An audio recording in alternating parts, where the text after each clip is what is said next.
Hello everybody, welcome back.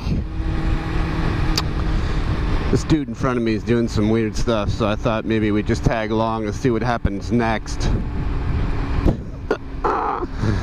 Oh boy.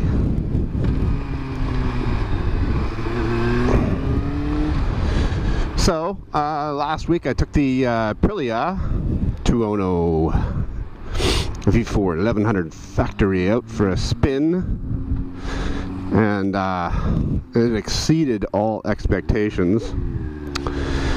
This week when I went back to talk to Jim over at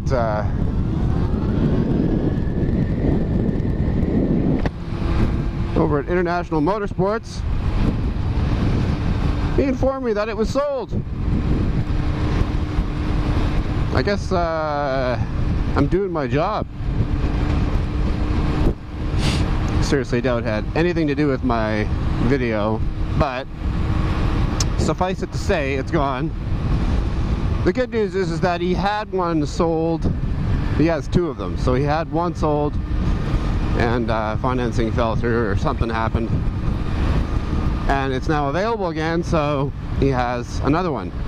Long story short, I can still obtain the Aprilia 2.0 V4 1100 factory if I so desire.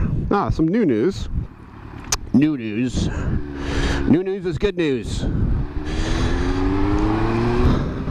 So it sounds like Alan over at Whole Shot Motorsports has agreed to allow me to take the FZ9 and the FZ10 2017 models out for a spin. This guy's starting to piss me off. Out for a spin this Friday, weather permitting. It's literally been raining, you know, pretty much all the time.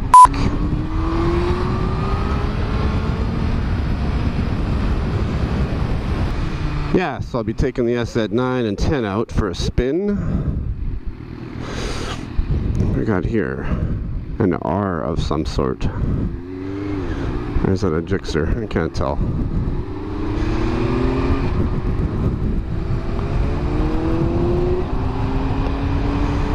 So I'll be doing that on Friday.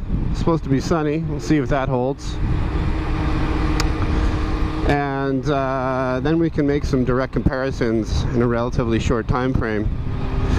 A little bit more on the 2.0 1100 factory. I had a couple of comments in reference to the style of the review, and it really wasn't a review, it was more of a first ride. But the comments were, hey man, this is a hooligan machine and you're kind of reviewing it like an old man. Okay, I get that. I hear ya. Let me rephrase some of the comments that I had made on that video. This is a hooligan machine. It's a beast. If you're looking for a hooligan machine, this is your best bet. This is probably the best hybrid between a high-performance super sport and a super naked. I would classify it, I would put it into its own class in reference to hybrid sport super naked, because it truly is in a class of its own. After exchanging some comments with some other reviewers that I had seen online in the YouTube space, they kind of dispelled some of the concerns I had in reference to the heat. I was kind of concerned about engine heat, meaning like too much of it over long periods of time when the weather improves and the heat comes up. The ambient temperature rises, and they were saying, no, we've had, you know, it's maintained its kind of span within the operating spectrum, so it hasn't really gotten too hot. Now, granted, this is early spring, and these guys that I was talking to were, yeah, they were in California, so you'd expect them to be experiencing a little bit of heat down there. I know it's getting warmer for sure in the valley, at least. So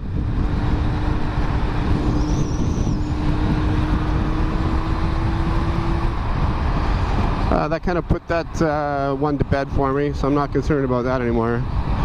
The one thing that I am concerned about, and I also made reference to the rear sets being a bit high, again with this, you know, the fact that it's more of a hybrid super sport and super naked, I think it, you know, it kind of, it lends itself well to track days and kind of sport use. So with that in mind, I'm not going to redact those comments, but I think that it's kind of what you can expect from that type of motorcycle. Now, that being said, if you feel like you want to move your pegs down or up, depending on what you're using the bike for. Let's say you're on a track day, you might want them a bit higher. Well, you can buy aftermarket pegs and rear sets for that, right? Adjustable rear sets that help you improve the position of the peg depending on what you're using it for. So after hearing that and seeing some of the products that are out there, pretty well made products, that dispelled that. Not concerned, just a little bit of a nit in reference to the Aprilia's positioning of the pegs. So that leaves really one glaring concern that may be unfounded, but still a concern of mine, is there's only one Aprilia dealer in the entire Lower Mainland. So in Lower Mainland, British Columbia, like in the whole Vancouver area, there's one Aprilia dealer, and there aren't many, you know, nearby, like south of the border. We're pretty close to the Washington border, so there aren't that many down there either. And when talking to the dealer about this bike, it became relatively clear when I was talking to them that, hey, and I mentioned this in the last video as well, is there's no accommodation for service, right? Like not with a BMW where you get a lot of your service kind of included as part of the purchase of a new bike.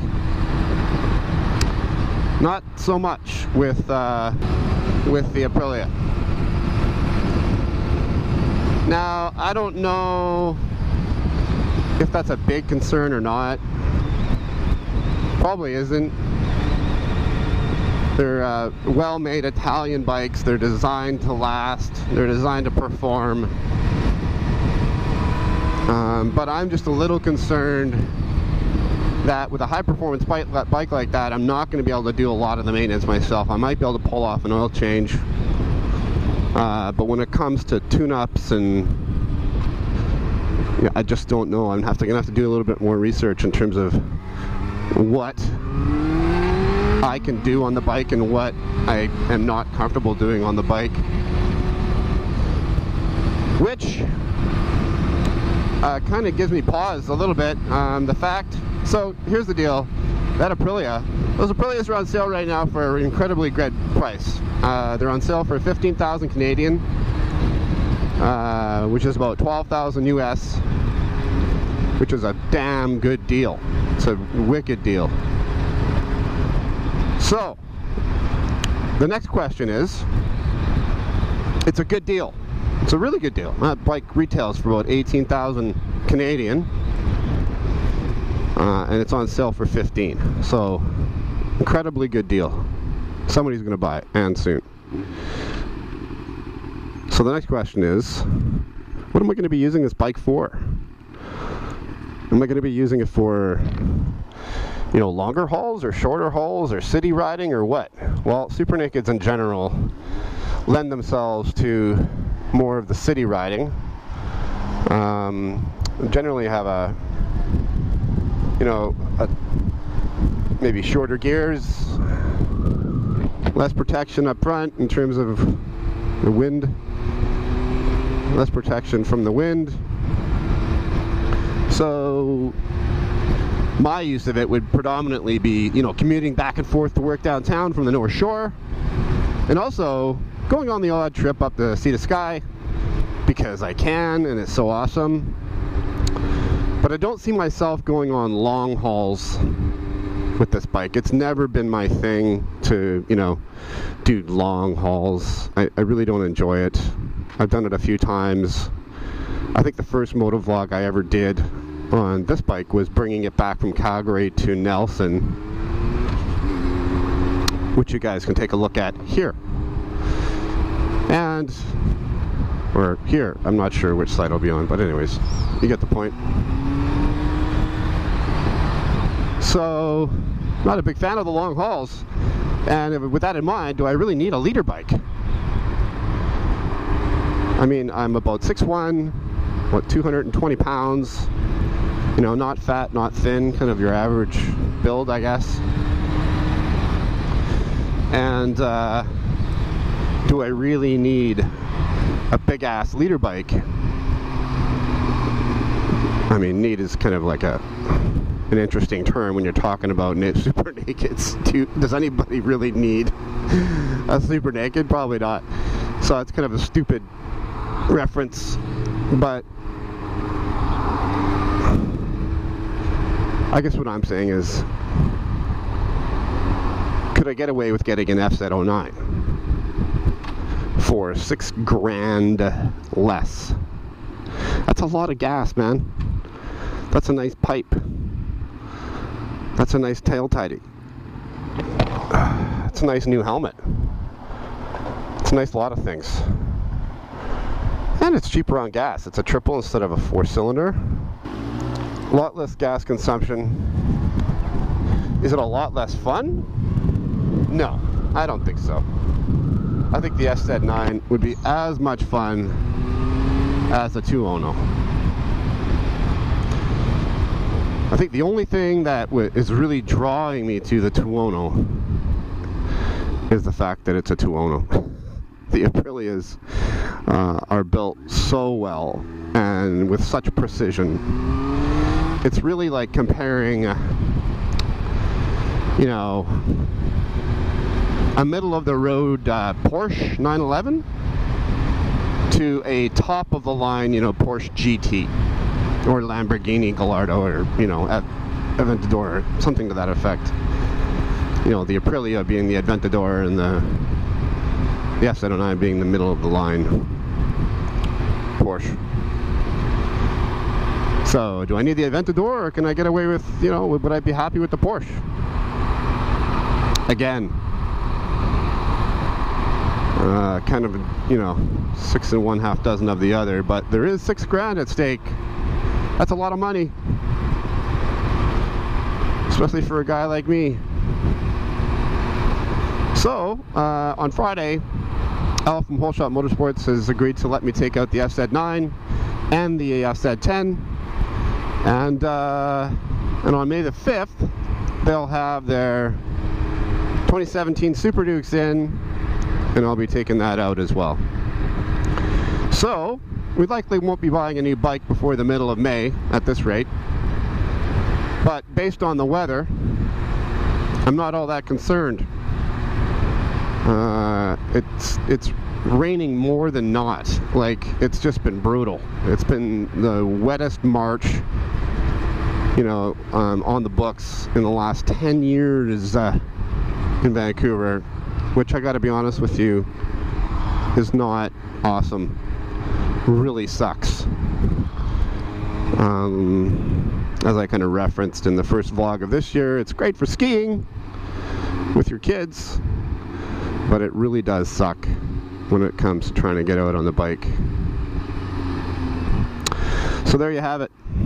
The Super Naked test by Joe Average is underway. The Aprilia is in the bag. The FZ series will be done in a few days.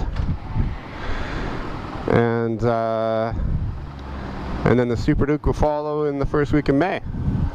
So you're gonna be seeing me ride this little girl for a little bit longer. I have to be honest, this thing is just so awesome. It just keeps going.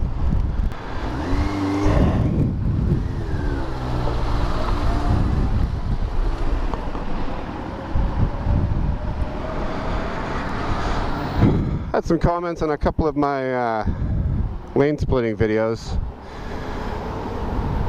Oh, you're always riding in the blind spots and you're putting yourself in jeopardy, and better watch it or you're going to get a wake-up call. You know, guys, if you're not comfortable lane splitting, then don't do it. If you're not comfortable lane splitting and it's not legal, which it isn't, then don't do it. But don't poo-poo on me because I decide I want to do it. I think that soon enough we'll all see why lane splitting is legal, and it'll become legal here soon enough.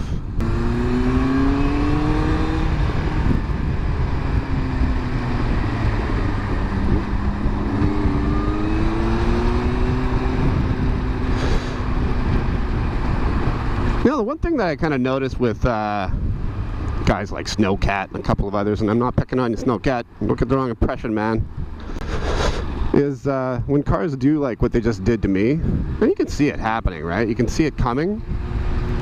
They kind of just ride right into them and then cause a big fuss. It's like, oh yeah, you almost hit me, you bastard. Like, I get it, right? Like, we don't want to be driven into, but you know, do you have to be a dick about it? I mean, if they take you by surprise and you really don't have time to react, I get it. But do you really need to be a... Oh, fuck, why did I go this way?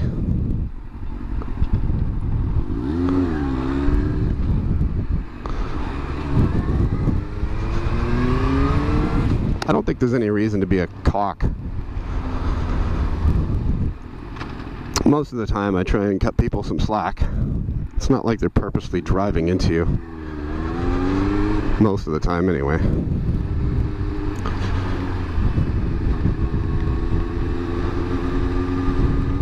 So I feel like bikers could learn and make use of some latitude. Oh, here comes a rain. Mother.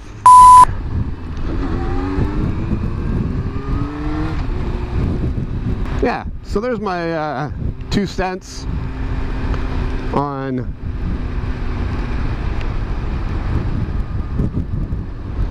how in the hell.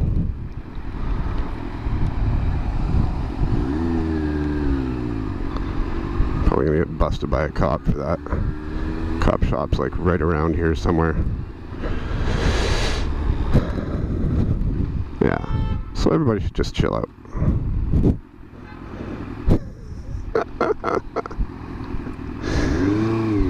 But I understand, people get frustrated.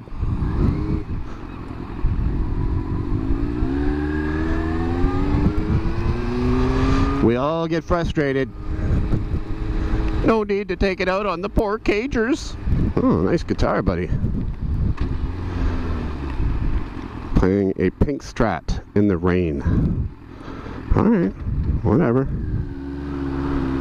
Whatever floats your boat, man. Alright, I gotta get my pin lock on this thing. I can't see shit. Been saying that for like 2 years now. This could turn into a bit of a gong show.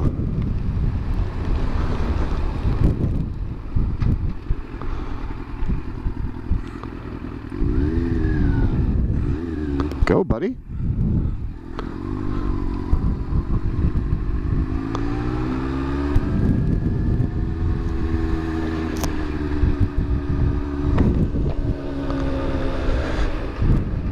Now, with all that noise I just gave you regarding, stupid. Regarding leader bikes in town and stuff. Well, this bike's pretty awesome. Why do I keep getting screwed? Hence the frustration. So I put a smaller sprocket on the front of this thing, which made all the difference in the world. So if I was really hell-bent on getting that low RPM kind of motoring in town, I could always just, I gotta get away from this guy. I could always just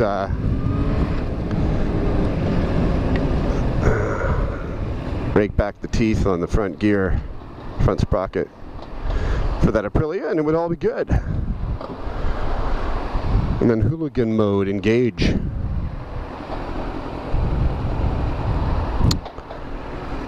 But I gotta be honest, I'm kind of leaning towards the SZ9. I have high expectations, let's put it that way. What the? Dude, watch where you're going.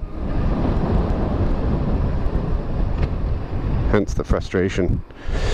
Yeah, I have high expectations for the SZ9. I hope it's everything in a bag of chips.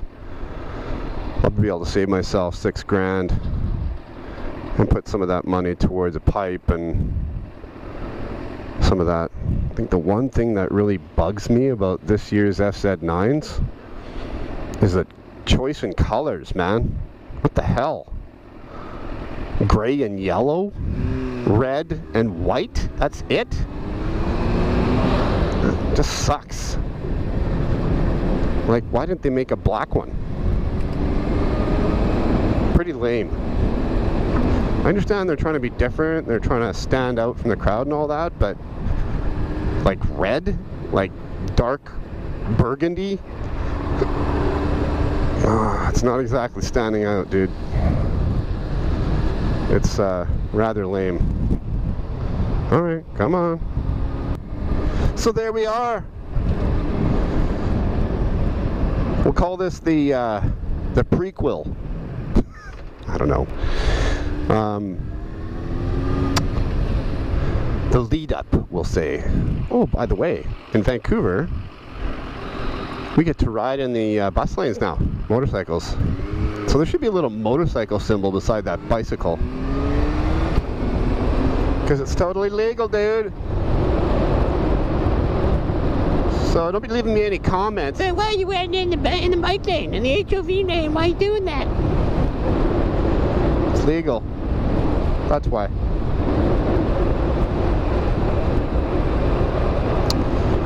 So there you have it, folks. I'm almost at my destination to drop off my taxes. Because I can't figure this shit out myself. You guys have a great day. Ride safe out there. And we'll catch you on the next one, alright? Peace.